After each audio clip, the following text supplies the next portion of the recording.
اعوذ باللہ من الشیطان الرجیم، بسم اللہ الرحمن الرحیم۔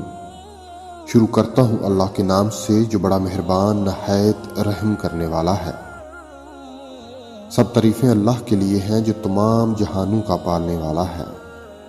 دوستو، رنداوا صاحب انتھالوجی بیاض رنداوا صاحب پر آپ کو خوش آمدید کہتے ہیں۔ اس چینل پر ہم بات کرتے ہیں اللہ تعالیٰ کے پیغام کی، حضرت محمد صلی اللہ علیہ وآلہ وسلم کے فرمان کی اور بزرگان دین کے خوبصورت اور قیمتی اقوال کی۔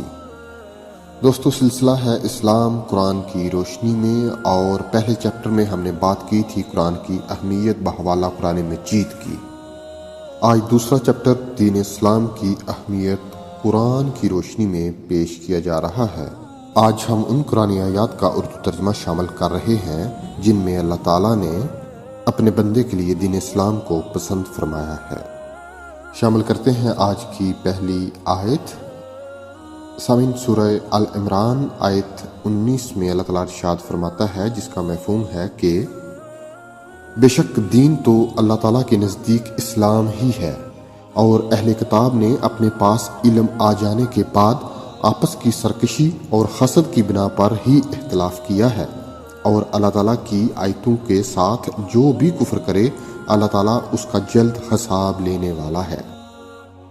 سورہ ال عمران آیت 83 اللہ تعالیٰ ارشاد فرماتا ہے، جس کا مفہوم ہے کہ کیا وہ اللہ کے دین کے سوا اور دین کی تلاش میں ہے؟ حالانکہ تمام آسمانوں والے اور سب زمین والے اللہ تعالیٰ ہی کے فرما بردار ہیں، خوشی سے ہوں یا ناخوشی سے سب اسی کی طرف لوٹائے جائیں گے۔ اسی طرح ایک اور جگہ پر اللہ تعالیٰ واضح ارشاد فرما رہے ہیں اور خبردار بھی کر رہے ہیں۔ سورہ ال عمران آیت نمبر 85 اللہ تعالیٰ کا ارشاد ہے، جس کا مفہوم ہے کہ جو شخص اسلام کے سوا اور دین تلاش کرے اس کا دین قبول نہ کیا جائے گا، اور وہ آخرت میں نقصان پانے والوں میں ہوگا۔ سامعین، اللہ تعالیٰ ہی معبود ہے اور اس کو شرک انتہائی ناپسند ہے۔ سورہ یونس کی آیت نمبر 105 اللہ تعالیٰ ارشاد فرماتا ہے، جس کا مفہوم ہے کہ اور یہ کہ اپنا رخ یکسو ہو کر دین حنیف کی طرف کر لینا اور کبھی مشرکوں میں سے نہ ہونا۔ اسی طرح ایک اور جگہ قرآن مجید میں اللہ تعالیٰ اپنے پیغمبر کو فرما رہے ہیں۔ سورہ یونس کی آیت نمبر 108 اللہ تعالیٰ ارشاد فرماتا ہے، جس کا مفہوم ہے کہ آپ کہہ دیجئے کہ اے لوگو، تمہارے پاس حق تمہارے رب کی طرف سے پہنچ چکا ہے، اس لیے جو شخص رائے راست پر آ جائے سو وہ اپنے واسطے رائے راست پر آئے گا، اور جو شخص بے راہ رہے گا تو اس کا بے راہ ہونا اسی پر پڑے گا، اور میں تم پر مسلط نہیں کیا گیا۔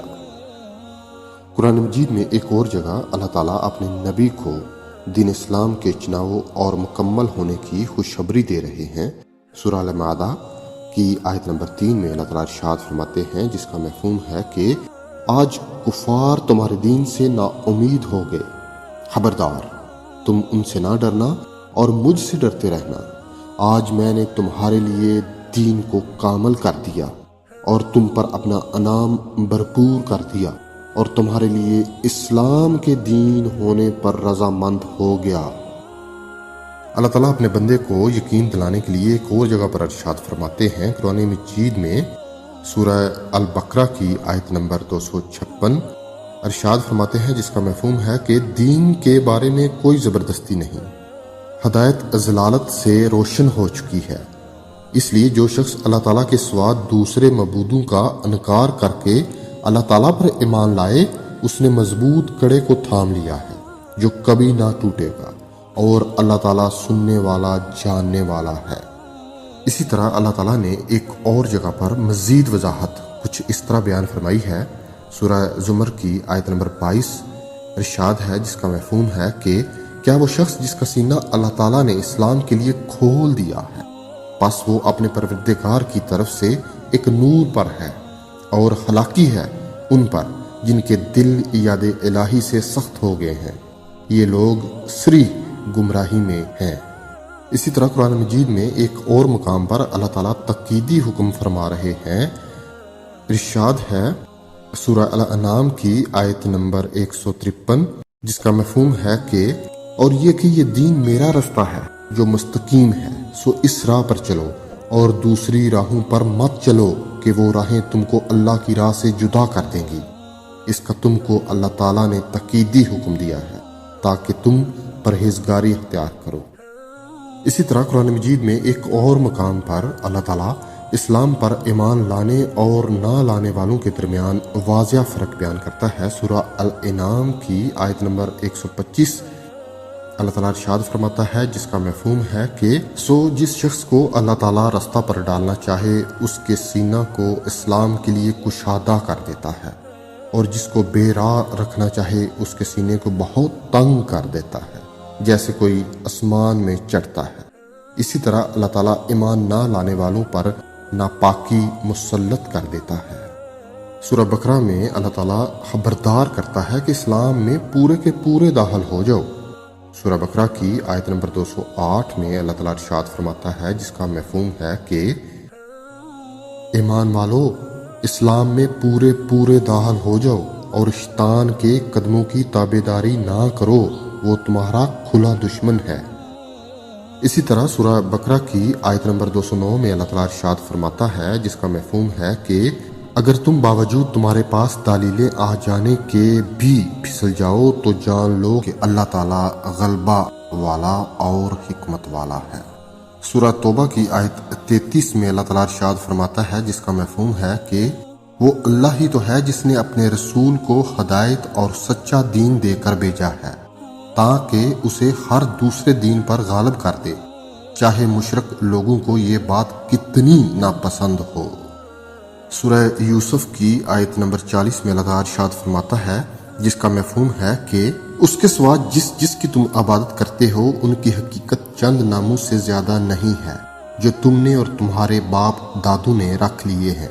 اللہ نے ان کے حق میں کوئی دلیل نہیں اتاری۔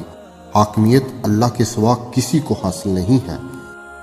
اسی نے یہ حکم دیا ہے کہ اس کے سوا کسی کی عبادت نہ کرو۔ یہی سیدھا دین ہے، لیکن اکثر لوگ نہیں جانتے۔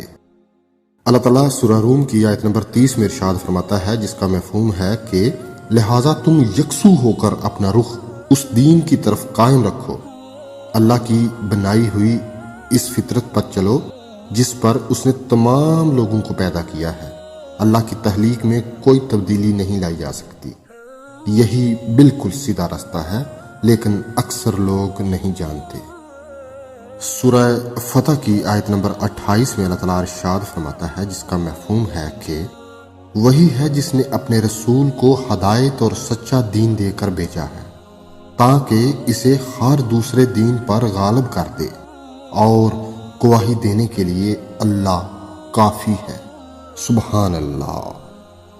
دوستو، اللہ تعالیٰ ہی اس کائنات کو تخلیق کرنے والا ہے، وہی مالک ہے، وہی خالق ہے، وہی پالن ہار ہے، تمام جہانوں کا پالنے والا ہے، بادشاہوں کا بادشاہ ہے۔ اس کے حکم کے بغیر ایک پتا بھی نہیں ہل سکتا۔ وہ عطا کرنا چاہے تو کوئی روک نہیں سکتا ہے، اور اگر وہ روک دے تو کوئی عطا نہیں کر سکتا ہے۔ یہ قرآن مجید اسی کا کلام ہے، اور یہ واضح اور روشن کتاب ہے، ہدایت ہے، خوشخبری ہے اور رحمت ہے۔ اللہ تعالیٰ ہمیں سمجھنے اور عمل کرنے کی توفیق عطا فرمائے، آمین۔ دوستو، خوبصورت کلام، اقوال اور اچھی باتیں دل کو سکون اور روح کو تازہ کر دیتی ہیں۔ خوبصورت اقوال اور دل کو چھو لینے والی تحریروں کو پڑھنے اور سننے کے لیے ہمارے چینل بیاض رنداوا صاحب اور فیس بک پیج کو لائک کریں، شیئر کریں اور سبسکرائب کریں۔ شکریہ۔